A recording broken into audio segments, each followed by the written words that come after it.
Hi guys, ഇന്നത്തെ നമ്മുടെ റെസിപ്പിയുള്ള താരൻ നമ്മുടെ ഒരു ബിരിയാണി താരനാണ്. അത് ബീഫ് ബിരിയാണി എന്നല്ല, പെട്ടെന്ന് ബീഫ് ബിരിയാണി എന്ന് തോന്നും, ബീഫ് പോലെ ഉണ്ടല്ലോ. പക്ഷേ ഇത് നമ്മുടെ ചിക്കനും അല്ല, പിന്നെന്താണെന്ന് പറയാൻ പറ്റുമോ? മട്ടനും അല്ല, നമ്മുടെ ചക്കയാണ്.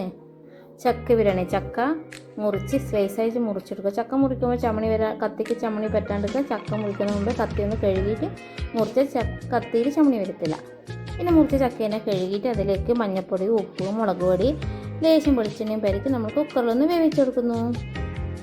ഇനി വെന്ത ചക്കയിൽ നമ്മൾ എന്താണ് ചെയ്യുന്നത്? ഇഞ്ചി വെളുത്തുള്ളി പേസ്റ്റും കൂടിയിട്ടും അങ്ങ് മിക്സാക്കി വെക്കുന്നു.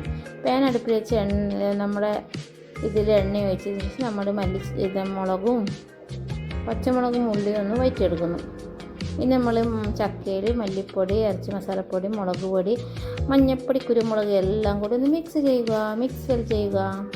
ഇനി നമ്മുടെ ഉള്ളി ഏകദേശം വാടി വന്നിട്ടുണ്ടാവേ. ഇനി നമുക്കിതിലേക്ക് തക്കാളി ഇടാം. തക്കാളിയും പിന്നെ നമ്മൾ നേരത്തെ തയ്യാറാക്കിയ ചിക്കനെന്ന് പറയുന്നത്, നേരത്തെ തയ്യാറാക്കിയ ചക്കയും കൂടിയിട്ട് നല്ലോണം മിക്സാക്കുക.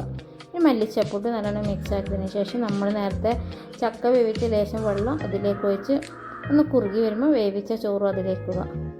വീട്ടിൽ ചക്കയുണ്ടെങ്കിൽ, കുഞ്ഞി ചക്കയുണ്ടെങ്കിൽ, ഇടിച്ചക്കയുണ്ടെങ്കിൽ എല്ലാവരും ഇതേപോലെ ഒന്ന് ട്രൈ ചെയ്യണേ. നല്ല സൂപ്പർ വെജിറ്റബിൾ ബിരിയാണിയാണ്. എപ്പോഴും ചിക്കനും മട്ടനും ബീഫും തിന്നുന്ന ബിരിയാണി ഇത്രയും വ്യത്യസ്തമായ ഒരു ബിരിയാണിയാണ്. എൻ്റെ വീഡിയോ ഇഷ്ടമായെന്ന് വിചാരിക്കുന്നു. അങ്ങനെ നമ്മുടെ ചക്ക ബിരിയാണിയുടെ റെഡി ആയിട്ടുണ്ട്. ടേസ്റ്റി.